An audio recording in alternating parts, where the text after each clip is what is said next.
안녕하세요. 오늘은 2022년 2월 1일 화요일 아침입니다. 저는 내파교회를 섬기는 정순옥이라고 합니다. 먼저 기도드리고 오늘 교과 내용을 살펴보도록 하겠습니다. 기도하겠습니다. 하늘 계신 저희들의 아버지, 오늘 이 아침에도 저희들에게 하나님의 말씀으로 하루를 시작할 수 있도록 도와주셔서 감사를 드립니다. 오늘 하루 더 많이 하나님을 사랑하고 또 더 많이 예수님을 묵상하면서 하루를 보낼 수 있도록 주여 도와주시옵소서. 아버지, 그리고 이 시간에 하나님의 성령을 저희들에게 부어주심으로 말미암아 이 모든 말씀들을 밝히 깨달아 알 수 있도록 아버지여 도와주시옵소서.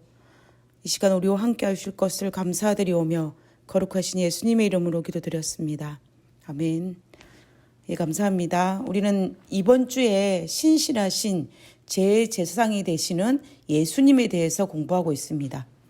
우리는 지금까지 예수님께서는 멜기세덱의 반차를 따라서 온전한 우리의 대표자이신 제사장이 되셨음을 살펴보았습니다. 오늘 화요일 소지의 제목은 온전한 제사장입니다.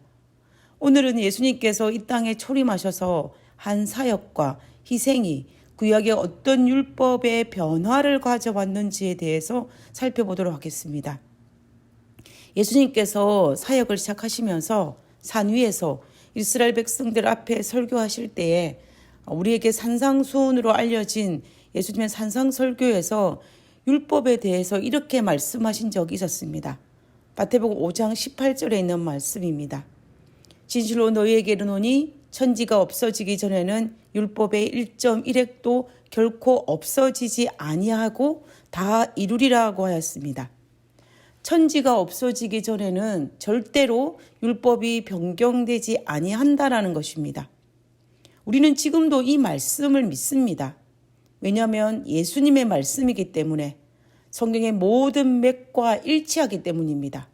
그런데 오늘 다룰 히브리서 7장의 본문에서는 이와 상반된 듯한 느낌의 말씀이 기록되어 있습니다.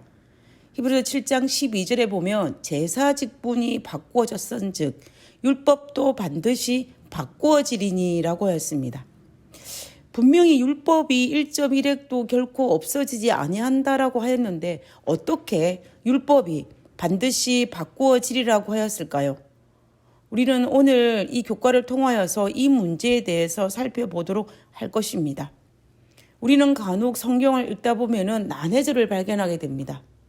난해절을 해결하기 위해서는 먼저 성경 전체 문명, 특별히 성경 그 본문의 앞뒤 문명을 살펴서 그 난해절이 뜻하는 것이 무엇인지를 파악하는 것이 제일 중요합니다.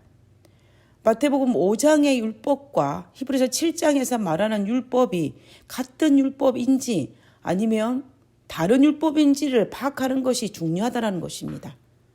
그리고 해결이 되지 아니하면 주석이나 여러 가지 자료를 통하여서 우리는 역사적 배경이나 원어를 통하여서 살피면 우리는 많은 부분 난해절을 해석하는 데 도움을 얻을 수 있을 것입니다. 그러면 히브리서 7장 12절에서 말하는 율법도 반드시 바꾸어지리니라는 그 율법은 도대체 무엇을 의미하는지 이 난해절을 해석하는 첫 번째 방법인 전후 문맥에 대해서 살펴보도록 하겠습니다. 히브리서 7장에서의 제사장에 대한 이야기를 계속하고 있습니다. 그러면서 11절에 레위 계통의 제사 직분으로 말미암아 온전함을 얻을 수 있었으면 어찌하여 아론의 반차를 따르지 않고 멜기세덱의 반차를 따르는 다른 한 제사장을 세울 필요가 있느냐라고 기록하고 있습니다. 이 말씀의 의미는 레위 계통의 제사장들이 하나님께 나아가는 온전하고 확실한 길을 제공할 수 없었다라고 이야기하는 것입니다. 왜냐하면 그들은 완전함을 제공할 수 없었기 때문입니다. 만약에 레위 계통의 제사장이 완전하였다면 예수님께서 아론의 반차를 따르지 아니하고 왜 멜기세덱의 반차를 따른다라고 말씀하셨겠습니까? 결국 구약의 제사장이 완전하지 않았기 때문에 백성들에게 완전함을 부여할 수 없었다라는 것입니다. 당연한 일입니다. 그래서 구약의 모든 제사장 제도는 완전하지 않았습니다. 첫 번째 대제사장이었던 아론부터 시작하여서 제사장들은 많은 허물이 있었습니다. 그러나 그럼에도 불구하고 그들은 하나님 앞에서 백성들을 대신하여 제사장 직분을 죽을 때까지 감당하였습니다. 아론은 백성들의 등살에 못 이겨 금송아지를 세우기도 하였고 미리암과 같이 모세를 질투하여 비방하기도 하였습니다. 그럼에도 불구하고 아론은 죽을 때까지 제사장 직분을 감당하였던 것입니다. 그리고 만약에 아론이 죄를 사하는 권세를 가졌거나 한 개인의 구원을 결정할 수 있는 능력을 가졌다면 아론은 제사장 직분을 감당할 수 없는 자격이 없는 사람입니다. 그러나 아론이 대제사장 역할을 할 수 있었던 이유는 구약의 제사장 제도는 단지 세상 죄를 지고 가는 어린 양으로 오실 예수님의 십자가의 고난의 사역을 예표하는 표상이요 상징적이었기 때문입니다. 다시 말하면 그림자에 불과하다는 것입니다. 실체가 나타나기 전에 그것을 생각할 수 있게 하는 그림자에 불과했다는 것입니다. 그뿐만 아니라 구약의 제사 제도에서 드린 희생 제물들도 양이나 염소와 같은 제물들도 예수님의 사역과 희생을 바라보게 하는 표상이지 그 자체가 죄를 정결케 하지는 못한다라는 것입니다. 그러므로 에덴 동산에서 아담이 범죄한 이후에 자신을 대신하여 죽임을 당한 희생 제물을 바라보면서 미래에 오실 메시아의 사역과 희생을 묵상하였듯이 구약의 제사장 제도를 통하여서 이스라엘 백성들은 그들에게 다가올 메시아를 고대하며 묵상하였다는 것입니다. 이처럼 구약의 모든 제사 제도에서 제물과 대제사장은 불완전하였지만 오직 예수님의 십자가의 희생과 고난을 예표할 뿐이었습니다. 그러므로 히브리서 7장 12절에서 나오는 율법은 안식일 계명을 포함한 십계명을 의미하는 것이 아니고 제사장과 제사법에 관한 것임을 알 수가 있는 것입니다.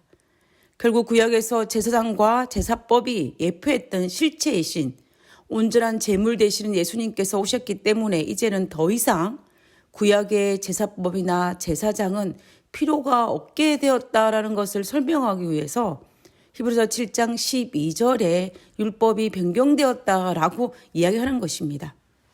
결국 아론의 후손들은 영원한 대제사장 예수님의 직무를 상징하는 것 외에 죄를 사는 진정한 속죄제를 위한 제물을 드릴 수가 없었습니다. 왜냐하면 제물 자체에도 이미 불완전한 동물이었고 제사장도 불완전하였기 때문입니다. 실체가 왔을 때는 그림자는 불필요한 것은 당연합니다. 실체가 왔을 때는 모조품으로 예표하는 것은 더 이상 하지 않는 것이 당연한 것입니다. 결국 예수님께서 초림하셔서 구약에서 예표하였던 불완전한 제물과 제사장 직분을 십자가에 죄 없이 고난과 희생을 치르신 실체가 왔기 때문에 이제는 불완전한 제사 제도와 제사장에 관한 율법이 필요 없게 된 것이라고 이야기하는 것입니다. 만약에 우리가 아직도 구약에서 지켰던 그 제사법을 지키고 있다면 우리는 예수님께서 우리의 메시아로 초림하셨다는 사실을 부인하는 행위와 동일한 것입니다. 그러나 우리가 예수님을 우리를 대신하여 십자가에 달려 돌아가시고 우리가 오랫동안 기다렸던 메시아의 초림이라는 사실을 받아들인다면 제사법과 제사장에 관련된 그 율법의 변경되었음을 받아들인 것은 너무나 자연스러운 것입니다. 그런 측면에서 바라볼 때에 마태복음 5장에서 율법이 변경되지 아니하려는 그 말씀은 성경 전체의 십계명을 포함한 모든 율법을 의미하는 것이고 그리고 히브리서 7장에서 말하는 그 율법은 실체이신 예수님이 오시면은 없어질 하나의 표상이요 상징이었던 구약의 제사법이라는 것까지 포함되기 때문에 우리는 히브리 7장과 마태복음 5장이 전혀 상충되지 않을 수 있는 것입니다.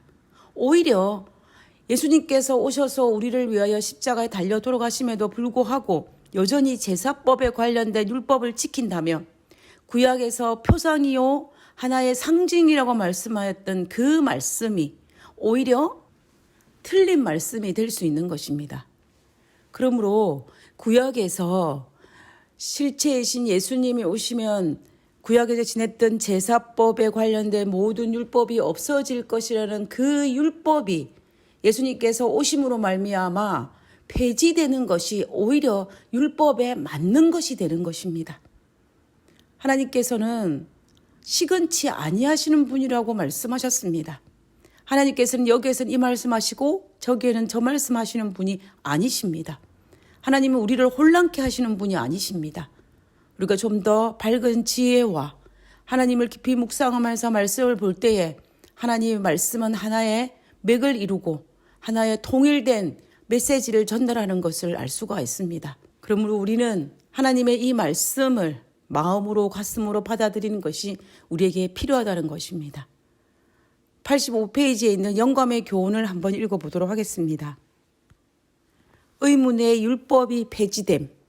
의문의 율법은 그 희생 제도와 규례와 같은 세상 죄를 지고 하는 하나님의 어린 양이신 그리스도의 죽음으로 모형이 실물이 만날 때까지 히브리 사람들에 의해서 이행되어야 할 것이었다. 그리스도께서 죽으시면 모든 희생 제물들을 바칠 필요가 없게 될 것이다. 이것이 바로 그리스도께서 제하여 버리사 십자가에 못 박으신 율법이다 라고 기록하고 있습니다. 우리는 이 본문에서도 말씀드리고 있는 것처럼 예수님께서 십자가에 죽으심으로 말미암아 구약에서 행해지던 모든 의문의 율법, 제사법은 없어지는 것이 율법을 완성시키는 것이라는 의미라는 것을 우리는 알 수가 있는 것입니다. 우리 이제 확실한 것은 히브리서에서 말하고 있는 이 율법은 구약의 도덕법이나 십계명 같은 율법을 의미하는 것이 아니고 제사법이라는 사실을 알 수가 있었습니다. 이렇게 히브리서를 이해하면 우리는 성경 전체의 맥과 성경 전체의 뜻을 일치시키며 오해 없이 바르게 이해할 수 있을 것입니다. 우리는 오늘도 우리의 죄를 대신하여 이 땅에 오셔서 십자가의 희생과 고난을 받으시고 우리의 죄를 사하기 위해서 제물이 되시고 또한 우리의 제사장이 되심에 인하여 우리는 감사하는 하루를 보내야 할 것입니다. 우리 모두 그 은혜에 감사하며 기쁨을 누릴 수 있는 우리 모두가 되기를 바라면서 오늘 교과를 기도하고 마치겠도록 하겠습니다. 기도하겠습니다. 아무리 훌륭한 사람이라 할지라도 아무리 값비싼 재물이라 할지라도 이룰 수 없었던 우리의 속죄를 이루어 주신 예수님의 은혜에 감사를 드립니다. 그 무엇과도 비교할 수 없는 최고의 구원자 되시는 예수님을 더 깊이 사랑하게 도와주시옵소서. 하늘에 계신 저희들의 아버지, 우리의 기도를 들으시고 우리의 간구를 들으시고 우리의 제물이 되어주시고 우리를 구원하시는 제자락이 되어주셨음으로 인하여 감사를 드립니다. 아버지여, 우리는 구원받은 자요, 우리는 예수님을 통하여서 우리의 죄를 사함 받은 자임을 잊지 않게 하여 주시고 그러므로 더 이상 죄를 짓지 아니하고 하나님과 더욱 가까이 지낼 수 있는 그러한 믿음의 백성으로 살 수 있도록 주여 도와주시옵소서. 우리의 기도를 들으시고 우리의 기도에 응답하여 주시는 우리의 대지상 되시는 예수님을 인하여 감사드리오며 거룩하신 예수님의 이름으로 기도드렸습니다. 아멘. 감사합니다. 좋은 하루 보내시고요. 내일 뵙도록 하겠습니다.